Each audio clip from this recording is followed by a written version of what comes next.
Génesis capítulo 2 versículo 17 dice, Génesis 2:17 dice: mas del árbol de la ciencia del bien y del mal no comerás, porque el día que de él comieres, ciertamente morirás.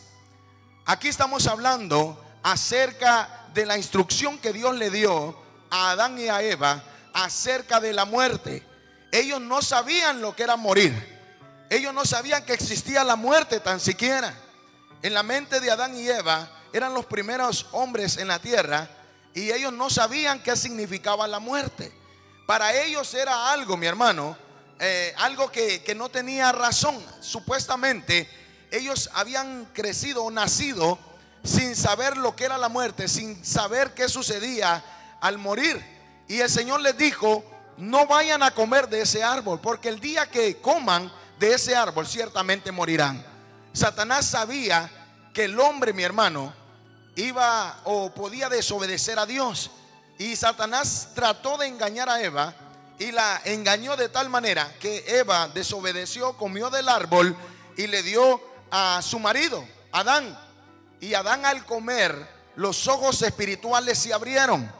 Les decía yo en la semana pasada que cuando uno muere no termina todo como piensan allá afuera. La gente dice que al morir se terminó todo, se acabó todo, que el infierno es aquí en la tierra. Yo les decía que no es cierto, que apenas cuando uno muere los ojos espirituales se abren y es cuando empieza todo.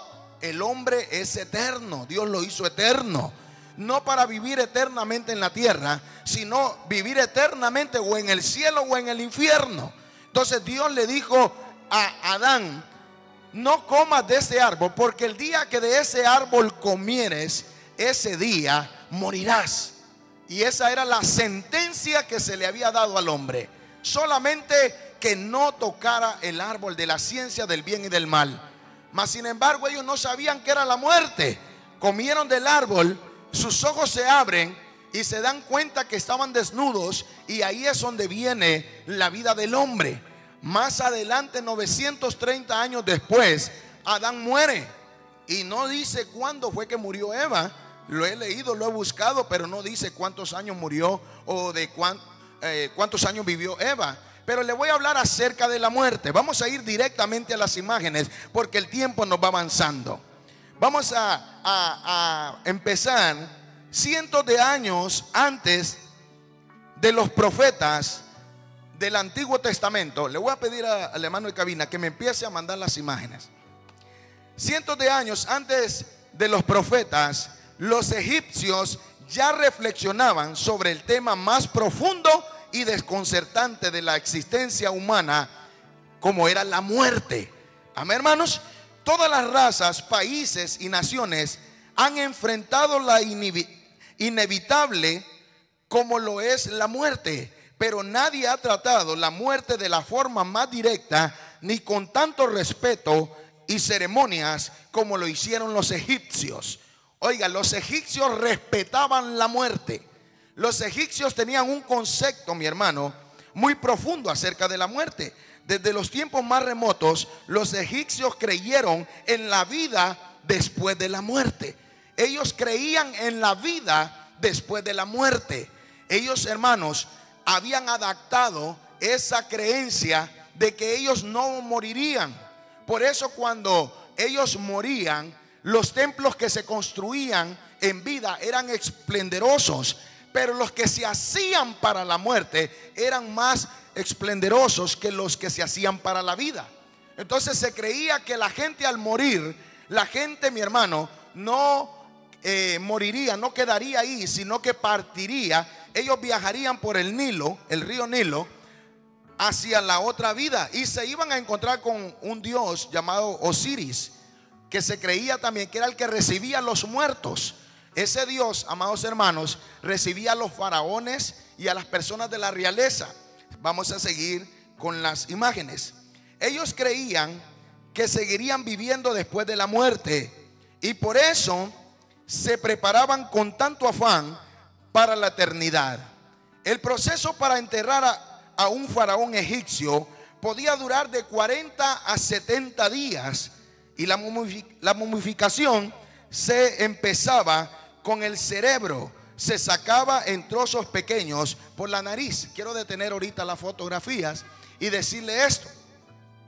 A la gente egipcia se preparaba de 40 a 70 días de preparación antes de enterrarlo. Le voy a explicar un poquito cómo preparaban a un muerto.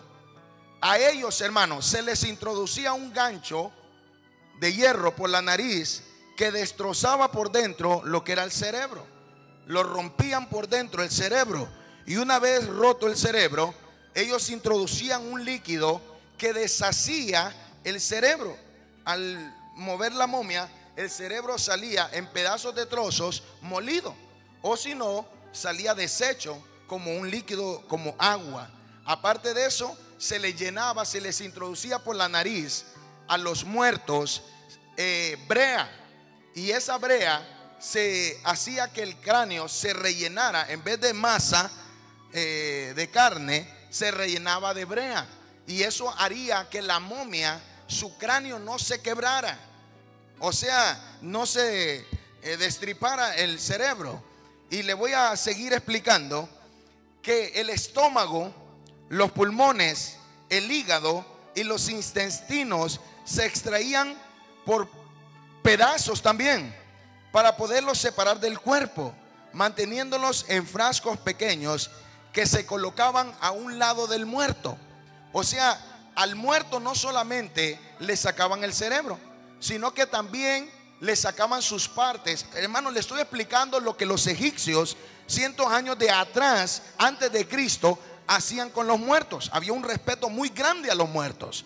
A los muertos se les abría el estómago y por pedazos se sacaba el corazón, se ponía en un frasco que usted va a ver también en este video, y el estómago, el hígado, los pulmones, todo se ponía en frascos que se colocaban alrededor de la momia. ¿Para qué se colocaba todo esto? Para que la momia, al resucitar, pudiera encontrar los restos de su cuerpo. Y hermano, era muy tremendo el respeto que se le tenía a los muertos. Mire hoy cómo se ha perdido completamente ese respeto hacia los muertos. Por eso le voy a hablar más adelante en este video acerca de lo que es la cremación de los muertos. Allá los egipcios, que iban a andar cremando un muerto, hermanos, no, ni locos. A los muertos, hermano, se les hacía ceremonias. Inclusive pasaban semanas personas, hermano, haciéndoles ceremonias, cantos, rezos y tanta cosa, y se creía en la vida después de la muerte. Vamos a seguir más adelante. Pásenme otra foto de lo que era la preparación. Dice aquí: no se momificaba a todo el mundo de la misma forma. Al igual que a un comprador de un carro se le ofrece asientos de piel o de tela, las familias podían escoger entre las diferentes formas de momificación. Así como cuando usted va y compra un carro, que el vendedor de ese carro le ofrece: ¿cuánto quieres pagar por el carro? ¿Quieres un carro bueno, con asientos de piel, con rines así de esta forma? Entonces le decían a la persona, si era pobre, él pedía, ¿verdad?, que lo momificaran, pero de una forma que no fuera tan costosa. Los faraones, claro, ya entendemos que los faraones, amados hermanos, estos personajes, hermanos, no agarraban cualquier clase de momificación, sino que tenía que hacerlo más